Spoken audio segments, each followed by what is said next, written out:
Marcos 3, a partir do verso 13, lerei até o verso 19. Depois subiu ao monte e chamou os que ele mesmo quis, e vieram para junto dele. Então designou 12 para estarem com ele, e para os enviar a pregar, e a exercer a autoridade de expelir demônios. Eis os 12 que designou: Simão, a quem acrescentou o nome de Pedro, Tiago, filho de Zebedeu, e João, seu irmão, aos quais deu o nome de Boanerges, que quer dizer filhos do trovão, André, Filipe, Bartolomeu, Mateus, Tomé, Tiago, filho de Alfeu, Tadeu, Simão, o Zelote, e Judas Iscariotes, que foi quem o traiu. Até o verso 19, oremos mais uma vez. Espírito Santo, clamamos a Ti, Espírito Santo, fala conosco nesta manhã. Queremos ser instruídos, orientados por meio da santa, bendita e poderosa palavra do Senhor. Clamamos assim de todo o nosso coração, não só nesta igreja, mas em toda a igreja, onde a palavra está sendo pregada nesta manhã, que cada pregador ou pregadora, cada um que estiver pregando, ministrando nesta manhã, escola dominical, cultos, templos, púlpitos, congregações, ponto de pregação, onde quer que haja uma pregação, exposição nesta manhã, que haja unção Tua, ó Espírito Santo, quer seja numa grande igreja, numa pequenininha igreja, quer seja no meio de uma multidão, algumas pessoas, que haja edificação nesse dia, que no mundo inteiro, no dia do Senhor, o Senhor Jesus, o Senhor Deus, Espírito Santo, seja glorificado, seja exaltado, e que a Tua vontade sempre, eternamente, seja feita. É a nossa oração que lhe fazemos neste momento de coração, em nome do Senhor Jesus Cristo. Amém, Senhor. Irmão, esse texto da palavra de Deus é um texto conhecido, não é desconhecido, aonde nós temos aqui a escolha dos 12 apóstolos, bem como os seus nomes. É bom lembrar que Jesus quem procedeu esta escolha, e quero destacar algumas coisas importantes, essenciais para o nosso crescimento, nosso aprendizado nesta manhã, pensando nesta escolha. A escolha é o tema desta manhã. Ao olharmos para o versículo 13, e os irmãos vão folhear a Bíblia comigo, um pouquinho só nesta manhã, diz assim, começa o versículo 13 com a expressão, depois subiu ao monte, e chamou os que ele mesmo quis, e vieram junto dele. Depois subiu ao monte, e chamou. Eu queria que você, sem fechar Marcos, irmão ou irmã, fosse comigo para o Evangelho de Lucas, capítulo 6, a partir do versículo 12. Lucas 6, a partir do versículo 12. Diz aqui que ele vai ao monte e depois chamou. Mas o que ele fez ao monte? Dá a ideia que ele chamou no monte, mas não foi isso. Lucas 6, só abrindo um parênteses aqui, este episódio é narrado por Mateus, Marcos e Lucas. Cada um dos evangelistas nos dá detalhes daquilo que ocorreu, daquilo que aconteceu. Então em Lucas 6, 12, está escrito assim, naqueles dias, retirou-se para o monte, a fim de orar, e passou a noite orando a Deus. E quando amanheceu, chamou a si os seus discípulos e escolheu 12 dentre eles, os quais deu também o nome de apóstolos. Aqui nós temos já a explicação do que Jesus fora fazer no monte, do que Jesus fez no monte. Ele vai ao monte para um momento de oração. E neste particular, nós encontramos só no versículo 12, 4 princípios de uma oração abençoadora. 4 princípios de uma oração abençoadora, antes de falarmos particularmente sobre a escolha. Primeiro, que Jesus ele foi orar secretamente. Primeiro princípio, ele teve um tempo a sós com Deus. A oração secreta. Ele e Deus. Naqueles dias, retirou-se para o monte a fim de orar. Ele se retira, ele vai ao monte, ele vai orar. Então ele vai orar de maneira secreta. Segundo o princípio da oração neste texto, diz a palavra que ele passou a noite orando. A oração incessante, incessante. Ele passou a noite orando. Ele não ora apenas 5 minutinhos, 10 minutinhos, 8 minutos. Ele passou a noite orando, a oração incessante. Terceiro princípio que eu encontro no texto, a oração tomada de submissão. Passou a noite orando a Deus. Orando a Deus. Então ele está aqui buscando a vontade de Deus. Temos a oração secreta, temos a oração incessante, temos a oração submissa. Eu creio também que aqui nós encontramos a oração objetiva. Objetiva. Ele ora de maneira objetiva, pois, ao descer do monte, escolheu para si 12 homens, aos quais também deu o nome de apóstolos. Ele ora secretamente, ele ora de maneira constante, incessante, ele ora com submissão, pedindo a vontade de Deus, ele ora a Deus, ele ora de maneira objetiva. Certamente, neste momento de clamor, de oração, ele está pedindo a orientação do Pai, a quem ele haveria de escolher, que a escolha, a eleição, a escolha dos nomes, Deus pudesse lhe orientar. Se você quer vitória também na sua vida, aprenda a ter um momento a sós com Deus, aprenda a orar de maneira incessante, aprenda a orar de maneira submissa e aprenda a orar de maneira objetiva. Se não há objetividade na oração, se não há submissão, se não é incessante, no particular nós perdemos grandes bênçãos. E ele então, ali, ele desce, escolhe 12 e lhes dá o nome de apóstolos. Deixa eu só abrir um parênteses aqui novamente. Apóstolo, hoje não existe mais. Apóstolo, na Bíblia, somente aqueles que viram a Jesus. Hoje não existe mais o título, o cargo de apóstolo, como foram o apóstolo Pedro, o apóstolo Paulo. O apóstolo Paulo, ele viu a Jesus no caminho de Damasco, teve aquele encontro com o Senhor, e Paulo fora o último apóstolo da Bíblia. Hoje não existe mais apóstolos, hoje existe discípulos, hoje existe pastores, hoje existe mestres, mas apóstolo que viu a Jesus, que recebe revelação direta de Jesus, não existe mais. A Bíblia diz em Atos dos Apóstolos que a igreja crescia e se fortalecia e ela perseverava na doutrina dos apóstolos, que são os apóstolos aqui relatados na palavra de Deus, ok? Fechando parênteses, não existe mais apóstolo. Ninguém pode se dar o título de apóstolo, porque cessou com os apóstolos bíblicos. Ninguém mais recebe revelação direta de Deus. Nós temos a revelação escrita de Deus, que é a sua palavra.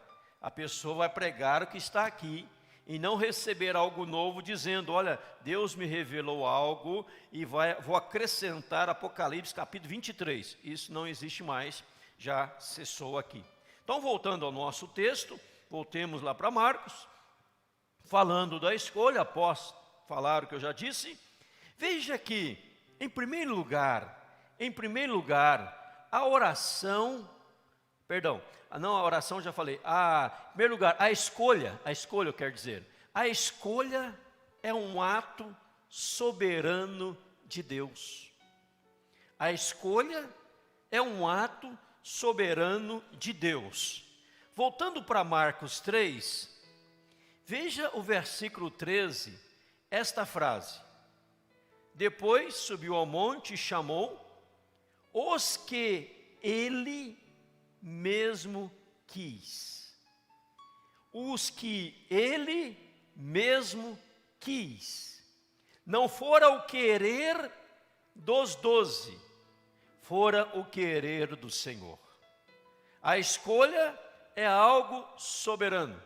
Lá em João 15, 16, está escrito assim: não foste vós quem escolhestes a mim. Pelo contrário, eu vos escolhi a vós outros, e vos designei para que vades e deis fruto, e o vosso fruto permaneça, a fim de que tudo quanto pedirdes ao Pai em meu nome, Ele vos conceda.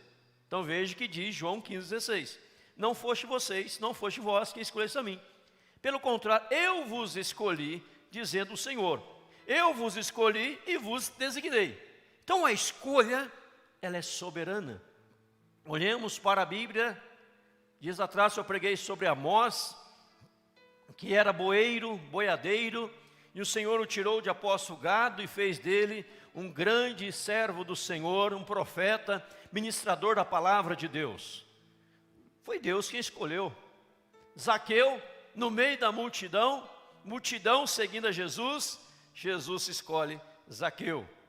Tantas pessoas no Velho Testamento que podiam ser rei, Deus escolhe Davi para ser rei, homem segundo o seu coração. Jeremias, Deus escolhe. Olhemos para Paulo, o mesmo Paulo foi o último apóstolo. Antes chamava Saulo, depois passou a ser chamado Paulo. Ele era perseguidor da igreja, ele prendia, mandava matar, via a morte das pessoas apedrejadas, como Estevão, no caso de Estevão. E Saulo, uma pessoa totalmente perdida, sem solução, mas o Senhor o escolheu para ser apóstolo. E ele se torna o maior apóstolo que a história já conheceu. Então, em primeiro lugar, guarde isso, a escolha, ela é soberana. Quem escolhe é Deus, quem levanta é Deus.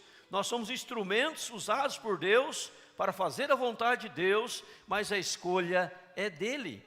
E esta escolha de Deus, ela é totalmente eficaz. Veja aí, designou, diz a Bíblia, os que ele mesmo quis e vieram para junto dele. A escolha é eficaz. Ele escolheu e aqueles a quem ele escolheu vieram para Jesus, vieram para fazer a vontade dele. Veja ainda aqui em Marcos capítulo 3, no versículo 16, 17 e 18, algumas particularidades do texto. Vai dar aqui agora para nós, dentro da escolha soberana, o nome dessas pessoas, o nome dos apóstolos.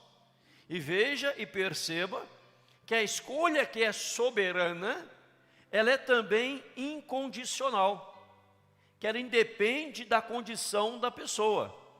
Por exemplo, verso 16: eis os 12 que designou Simão, a quem acrescentou o nome de Pedro. Como que era Simão? Simão era aquele homem explosivo. Simão é aquele homem imediatista. Lembra quando ele tira a espada e corta a orelha do soldado Malco? Era aquele homem temperamental. Era aquele homem totalmente temperamental. Onde ele fala, vamos também morrer com Jesus. Vamos pegar a espada. Aí tem Tiago, filho de Zebedeu, e João, seu irmão, aos quais deu o nome de Boanerges, quer dizer, filhos do trovão. Tiago e João eram também explosivos. Tiago e João, além de explosivos, eles eram também soberbos. Tinha um pouco de soberba neles. Vamos lembrar que a mãe de Tiago e João pediram que ele se assentasse à direita e à esquerda de Jesus. Queriam lugares de destaque. Em outro momento, Tiago e João, numa vila, no lugarejo onde não quiseram receber a Cristo, eles falaram: Senhor, o Senhor quer que eu ore agora e venha fogo do céu e consuma toda essa cidade? Olha o temperamento deles. André já era aquele homem que trabalhava no silêncio. André, aquele homem que trabalhava nos bastidores. Foi André que levou o seu irmão Pedro a Jesus. Foi André que lhe apresentou Jesus a Pedro. Trabalhava nos bastidores. Filipe, olha o grande Filipe.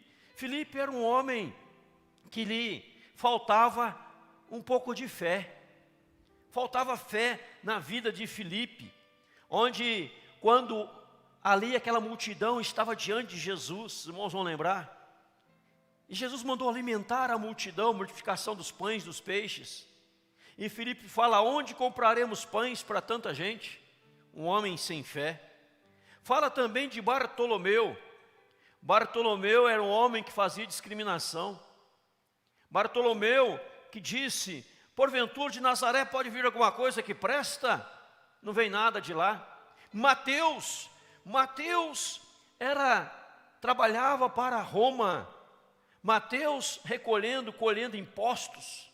Cidadão ali trabalhava para Roma, para o império da época. Fala de Tomé. O que falar de Tomé? Um homem desprovido de fé.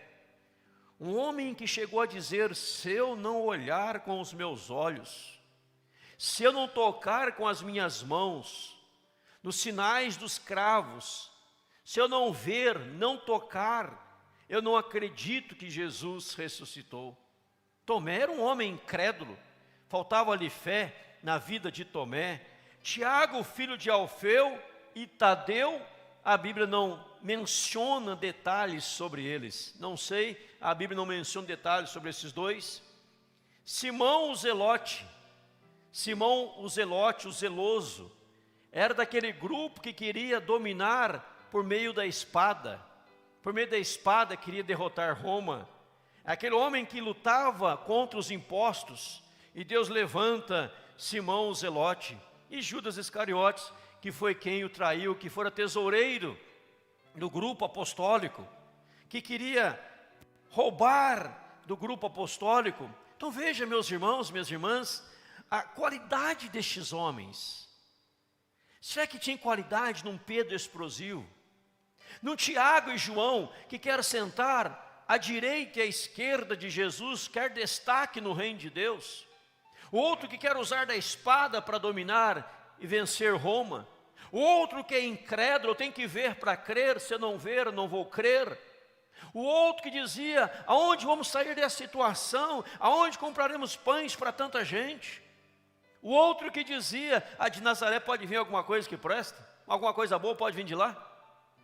Veja que a escolha, ela é soberana. E a escolha é incondicional. Diz atrás, eu falei uma mensagem nesse sentido, também falei da palavra incondicional. Independe de condição humana. Mas quem escolhe, quem elege, quem levanta é Deus, porque Deus é tremendamente soberano em nome de Jesus. Amém até aqui? Deus é soberano. Precisamos crer nisto. Precisamos confiar nisso. Precisamos descansar nisto. Mas você pode perguntar, irmão ou irmã poderia perguntar, questionar nessa manhã: mas pastor, se a escolha é soberana, se a escolha é incondicional, por que que Deus escolheu pessoas tão problemáticas, no caso dos apóstolos, cheios de defeitos? Por quê? Por que que Deus fez isso? É Ele que escolhe. Mas veja um detalhe em segundo lugar do texto. No versículo 14. Então, designou 12 para estarem com ele e para os enviar a pregar. O Senhor designou 12 para estarem com ele. A escolha incondicional, mas a escolha ela é para intimidade e não para ativismo. Veja e perceba no texto que o ato de pregar está após o ato de estar com Cristo. Ter intimidade com Jesus é mais importante do que a obra de Jesus. Ser íntimo do Senhor é mais importante do que se envolver com as coisas do Senhor.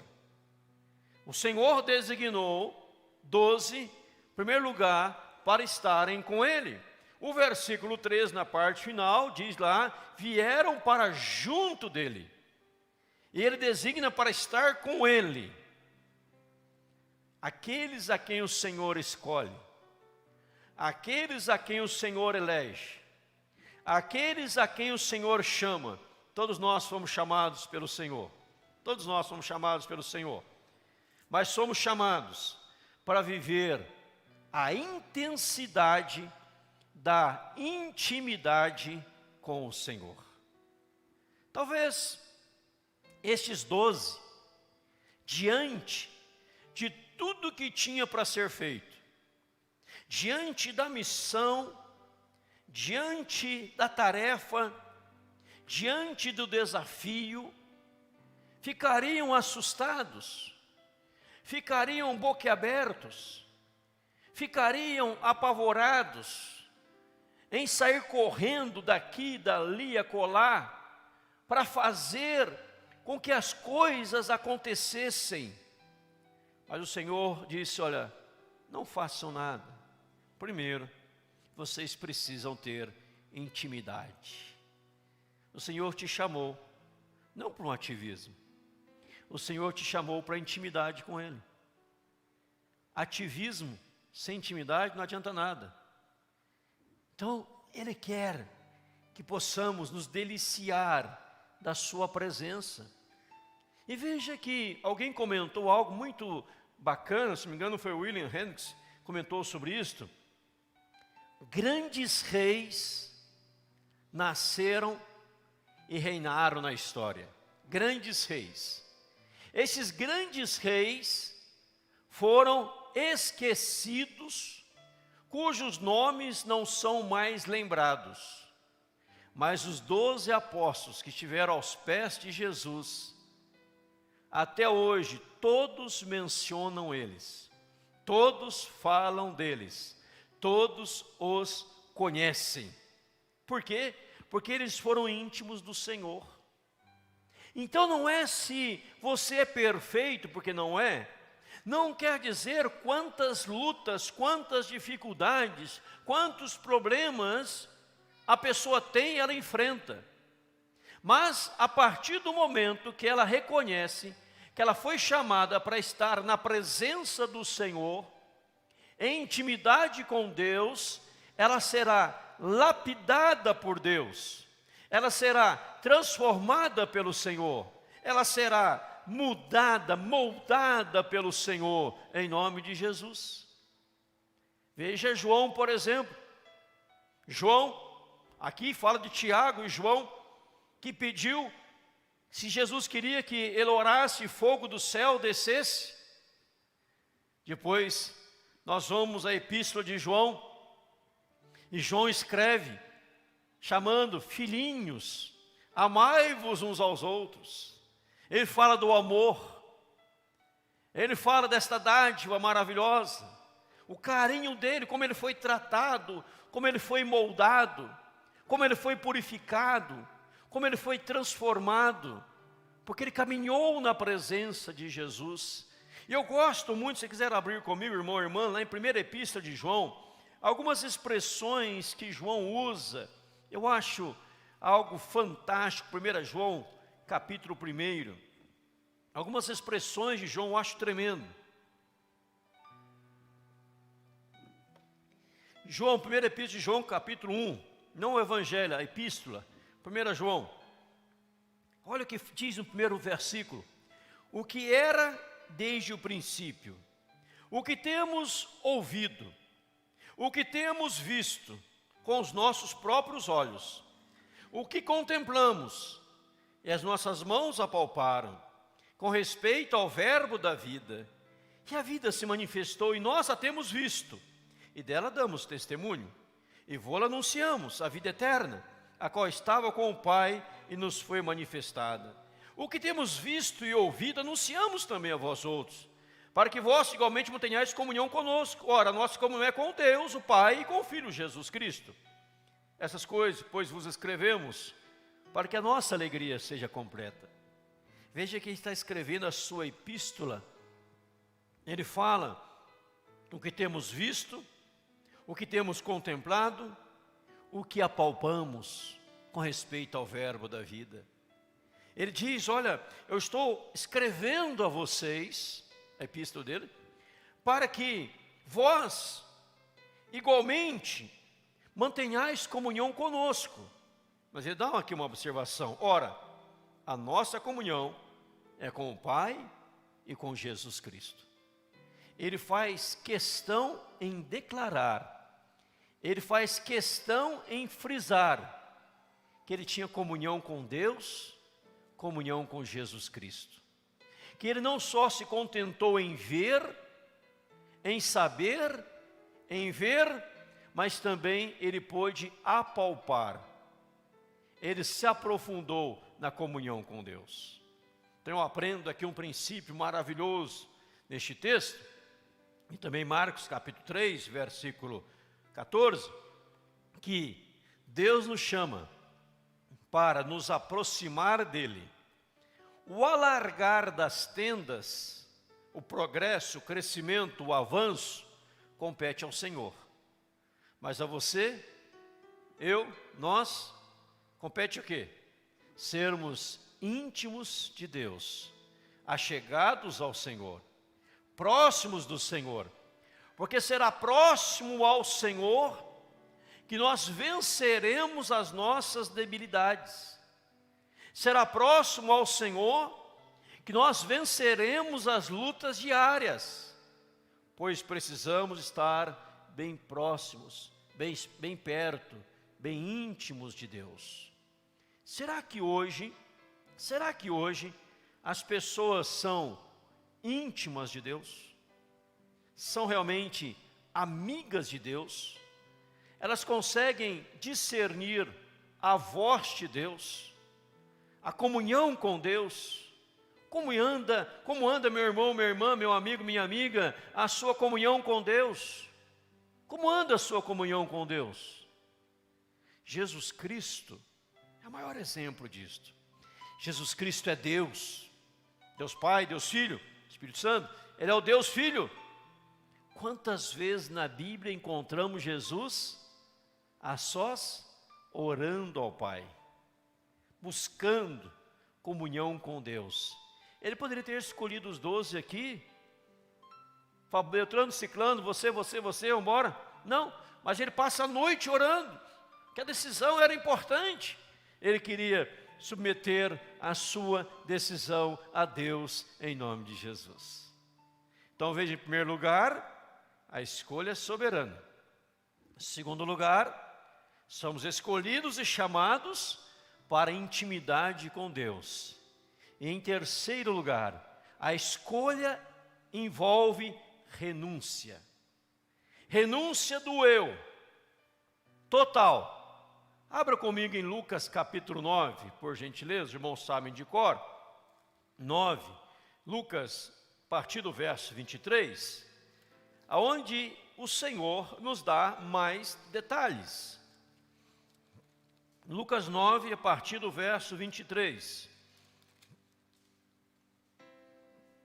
Dizia a todos: se alguém quer vir após mim, a si mesmo se negue, dia a dia, tome a sua cruz e siga-me.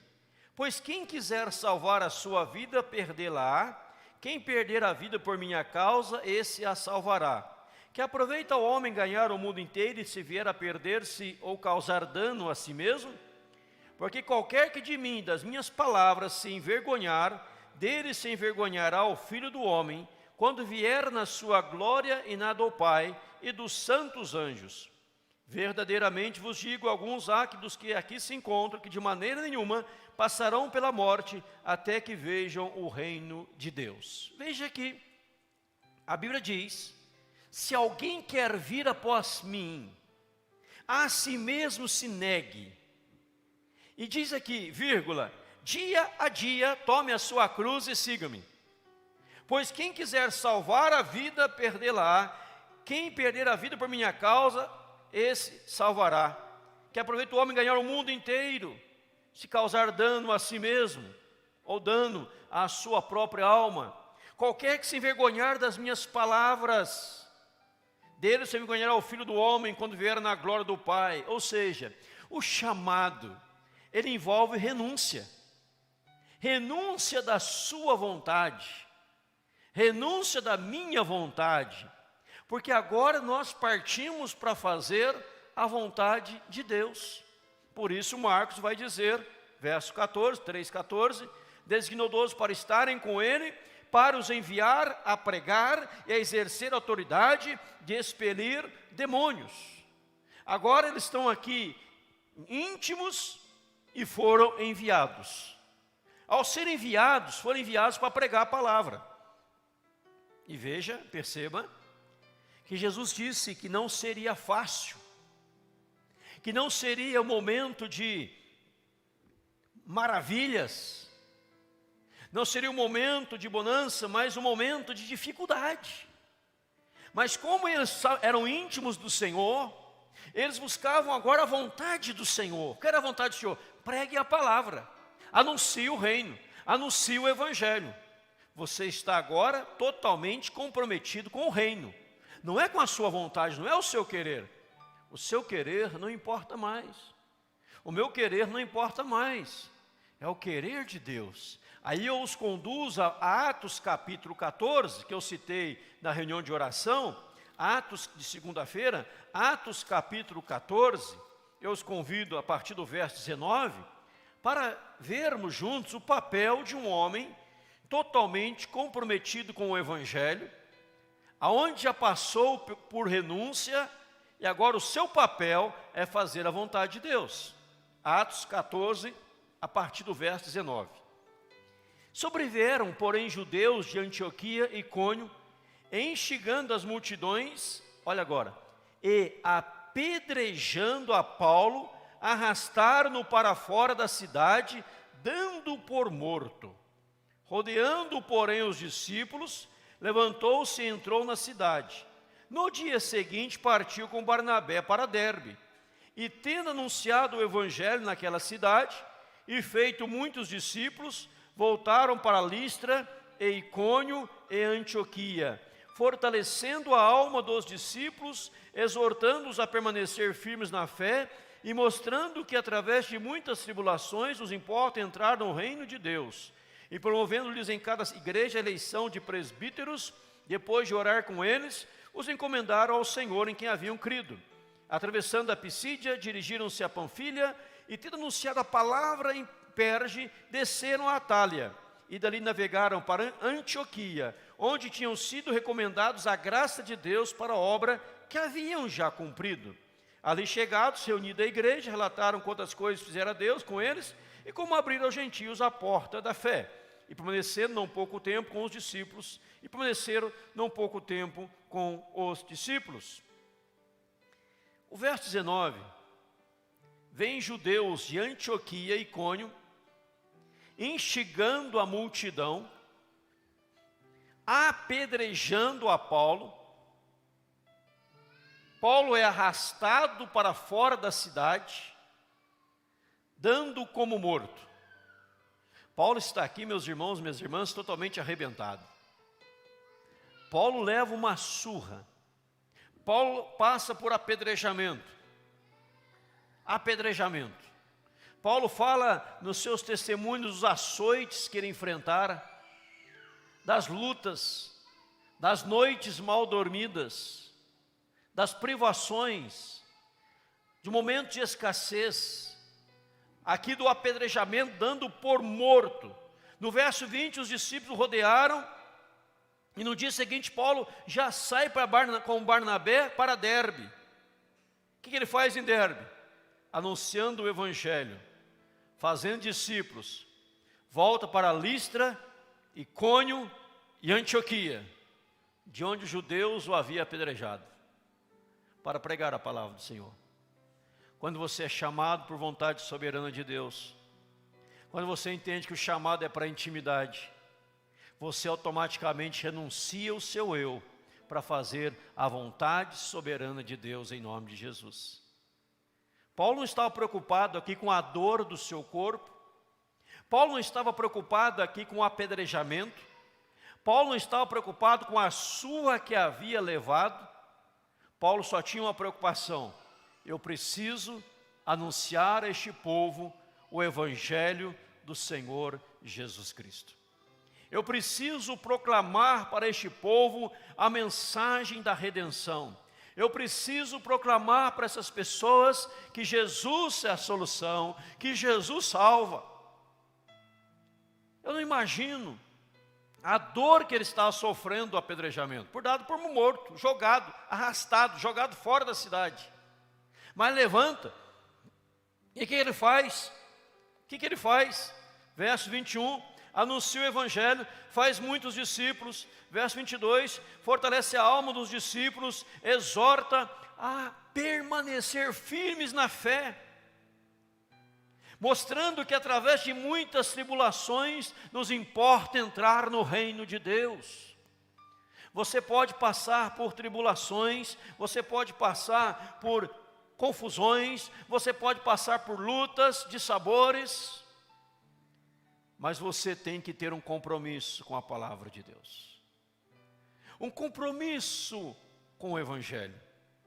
Não é o eu. E veja neste texto, eu percebo neste texto que Paulo não estava assim preocupado com aquilo que ele estava sentindo, ou com aquilo que ele estava deixando de sentir por sentir a dor. Mas Paulo vai dizer em Atos, nas suas cartas, nas suas epístolas, que ele tinha uma grande preocupação. E a preocupação do apóstolo Paulo era com todas as igrejas de Deus.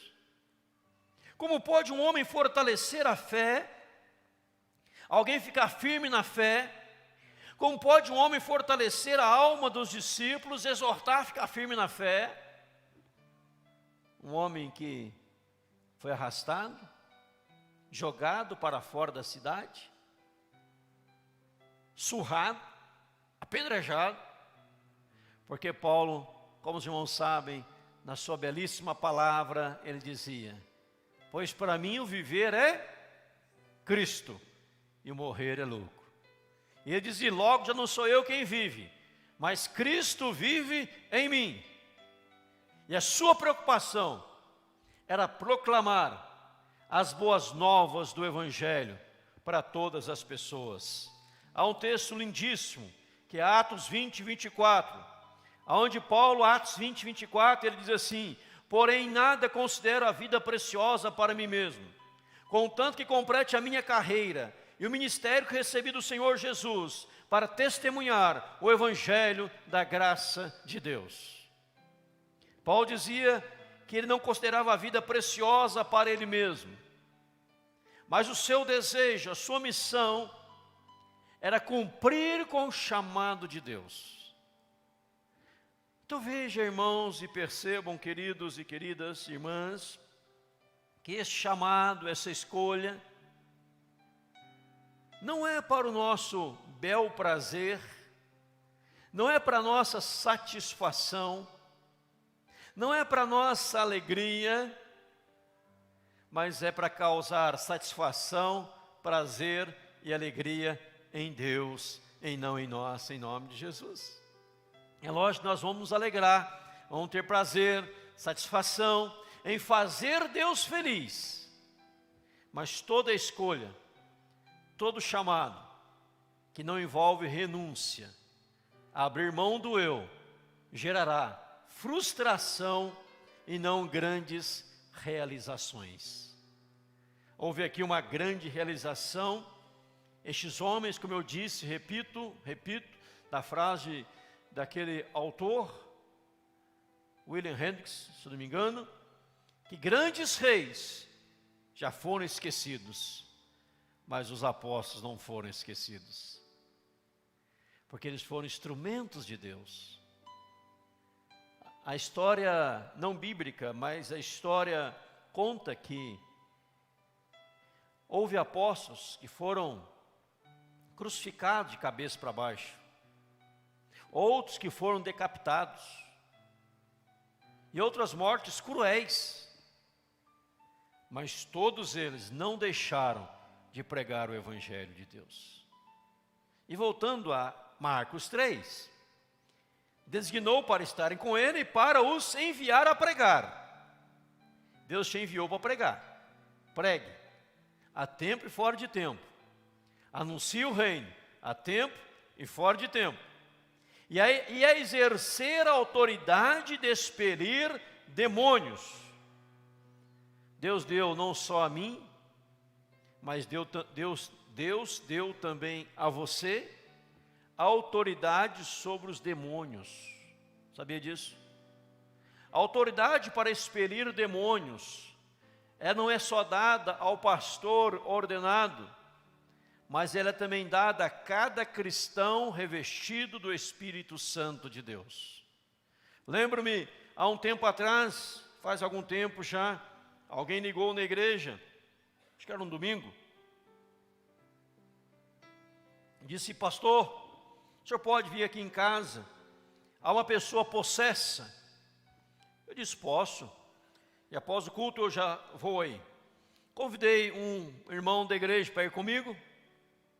Quando chegamos na casa, disse: pastor, acho que é melhor eu ficar aqui do lado de fora orando. Eu falei: que é isso, irmão? Vamos entrar. Ele queria ficar orando lá de fora, para dar cobertura para casa, segurança. Eu: vamos entrar, irmão, vamos entrar, né? Digo isso para dizer a você que a autoridade sobre demônios, para expelir demônios, todo cristão tem, em nome de Jesus. Amém? Não precisa ser presbítero, não precisa ser diácono, não precisa ser pastor. Todo crente, todo consagrado, todo homem e mulher de Deus tem autoridade para expelir demônios. E não precisa gritar. Você pode só sussurrar no ouvido endemoniado, que o demônio vai bater, melhor dizendo, em retirada. Porque você é luz. E onde a luz chega, as trevas dissipam, em nome de Jesus. Tu não precisa dizer: vou ligar para o pastor, para vir aqui, está um demoniado aqui perto de casa, há um endemoniado aqui de fulano, beltrano, ciclano, vamos chamar o líder da igreja. Você pode orar. Deus te deu essa autoridade, porque você está revestido do Espírito Santo, não só para pregar o Evangelho, mas para expelir demônios. E veja, ligando este texto, o verso 14 e 15, quando você prega o Evangelho, os demônios automaticamente já são expulsos, expelidos, em nome de Jesus.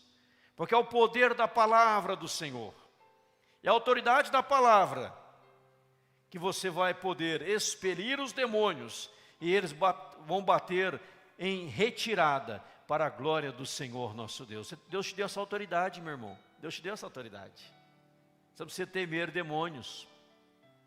Eu lembro de uma igreja no estado de São Paulo, que um dia o pastor daquela igreja estava pregando.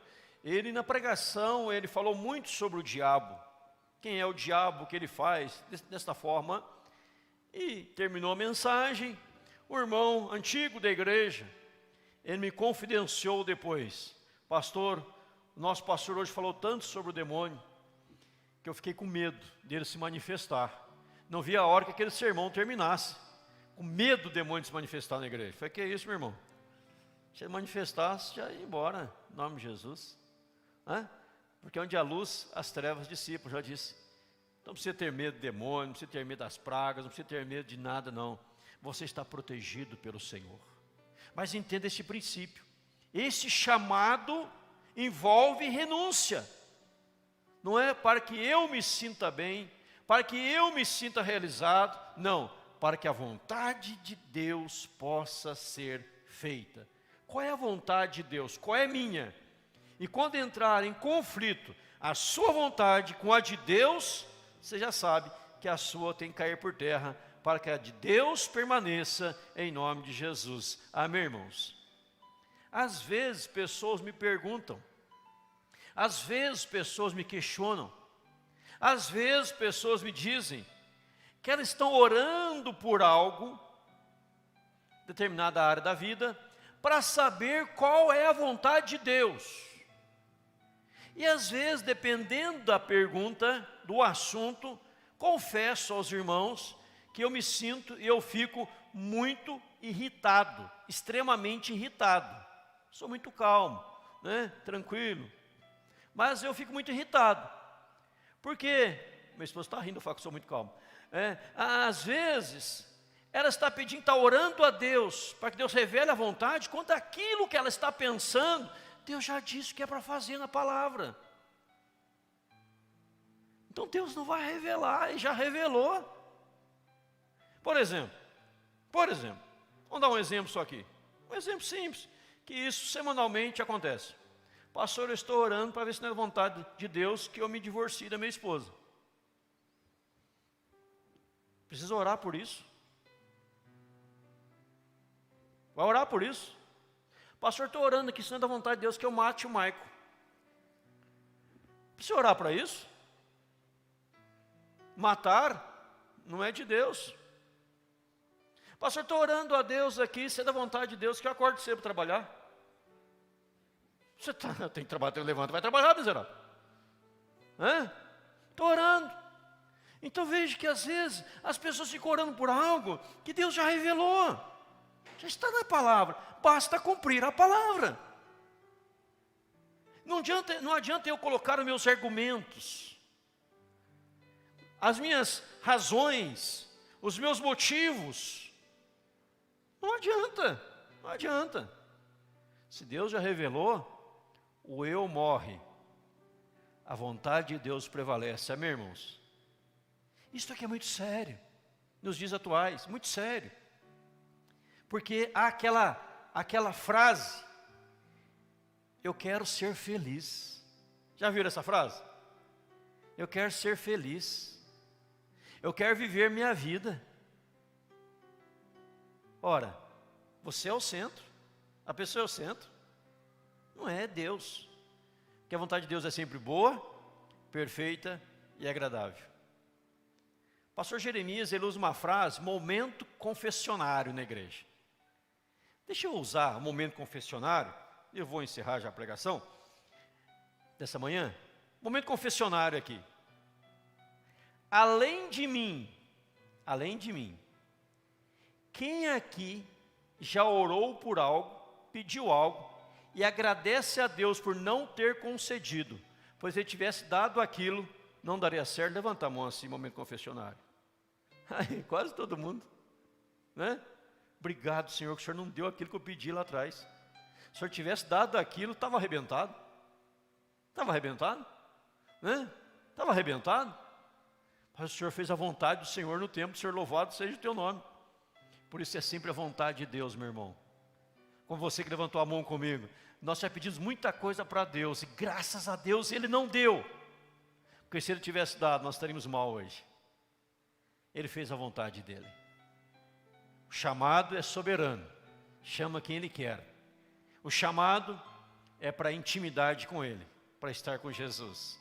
O chamado envolve renúncia, que eu estou disposto a renunciar para fazer a vontade de Deus. O chamado não chama os perfeitos, mas pessoas a quem Ele pode aperfeiçoar, melhorar, lapidar, transformar. Nós somos o barro, Ele é o oleiro. Que o Senhor nos abençoe. Lembrando que Ele, para fazer essa escolha, Ele orou secretamente, Ele orou ele orou ali com submissão, que a vontade do Pai fosse feita.